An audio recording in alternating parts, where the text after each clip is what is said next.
Hi everyone, welcome to my very first after show for Revamp Undead Story episode 1. I just finished watching it and I am just like grinning from ear to ear because I'm so excited. I'm so excited for this series. So I thought before we get into like my recap, review, whatever, let's kind of go over what this show is about. So I'm on my drama list. I'm just going to go over the synopsis. So Pun, the owner of a vintage shop, is enlisted by a gallery-owning friend to restore a painting that was vandalized under mysterious circumstances. During the process, Pun injures himself, inadvertently staining the art with blood, and that act awakens Ramil, the last descendant of vampire lineage that's been trapped in the painting for over a century. However, Ramil emerges powerless and becomes the target of relentless pursuit by hunters. Tasked with aiding Ramil in reclaiming his lost power, Pun embarks on a journey to locate Ramil's former servants, now living discreetly among humans. Okay, so I feel like that synopsis perfectly explains what we saw in episode 1. And as far as characters, we were introduced to a whole bunch of them.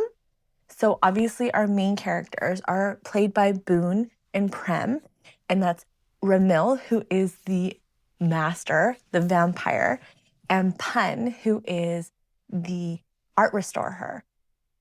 And he has a brother that is played by Stamp, and it seems like they were maybe in an orphanage. Like, I feel like they actually are legit biological brothers, not just brothers who grew up together in like an orphanage. That's my impression. I'm pretty sure that they are literally brothers. And then the other characters we have been introduced to are Jet, who owns like an art gallery, and that's played by Kay. And then we have Kapook, who plays a character named Elise, and she works at the art gallery. And they are somehow connected to Pun as well. I have a feeling that maybe Jet was also in the orphanage. That's the vibe I got, especially because he was at the church, and I wonder if maybe they were in a church orphanage. I don't really know. Like, I can't really say if that's even a thing in Thailand. Like, I don't know. So I could be speculating completely wrong, but that's okay. There's a bunch of characters we haven't seen. Like, I know the twins, AJ and JJ, are in this show. We haven't seen them.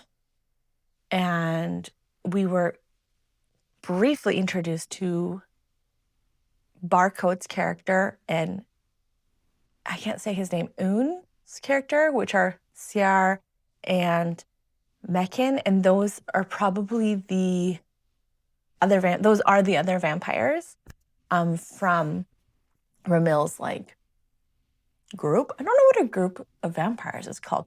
I know that a coven is what witches are. I'm gonna look. Let's look it up. Okay, so a group of vampires is called a coven or a clan. So we are totally fine. We're totally fine. So I feel like those are part of his coven or his clan. And the other main character, who is quite a main character, is played by Mark, and it's Methus. Yes. So he seems to be very loyal to Ramil and has been like overseeing everything while his master's been away. And I really hope we don't have like a character plot twist where he's actually evil. Like, I would really like him to just be, like have a loyal like subject, a loyal brother, I guess. So that kind of gives you the base. That's kind of what we're working from. I'm finding that this show is incredibly hilarious. It is so funny. I did not expect it to be funny. I wasn't sure what to expect, but I didn't think it was gonna be funny. It's so like self-aware, which I love because I absolutely almost died when he's like, "You're not like the vampires I know. These are the vampires I know," and clicked on My Golden Blood. That was so funny. That was so funny.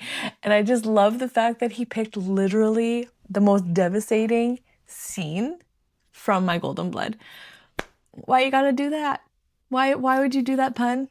Like, But I love it. Like, I'm loving how, I guess campy is the word. Like, it is very campy. It's very silly. It's very exaggerated. And I'm here for it 1,000,000,000%.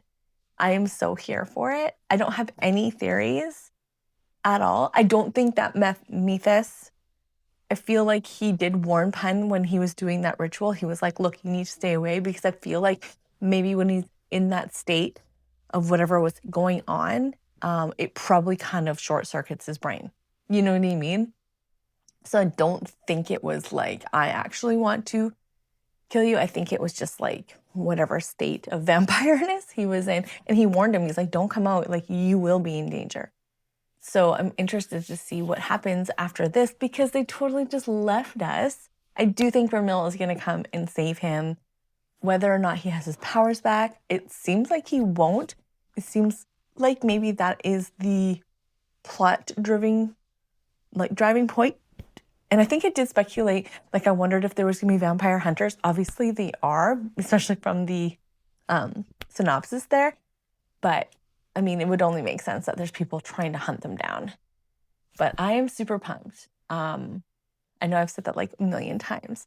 I'm super interested in the contrast between the two other vampires, like Ciar or Barcode's character being in that room with all of those people in black and the crows and like super dark and moody and like exactly what you would visualize a vampire to be. And then we have the other guy, Miken, who's literally a doctor. And I'm like, why are you a doctor when blood is making you react like that? So funny. But it was like, he was like, da da da, you know, happy-go-lucky, whatever. Such a contrast. And I'm excited, guys. Please tell me your thoughts. How are you feeling about this episode? I would love to know. And I'd love to know if you're going to keep watching it. I would love if you would watch it with me. All right. And I will see you guys on the next episode.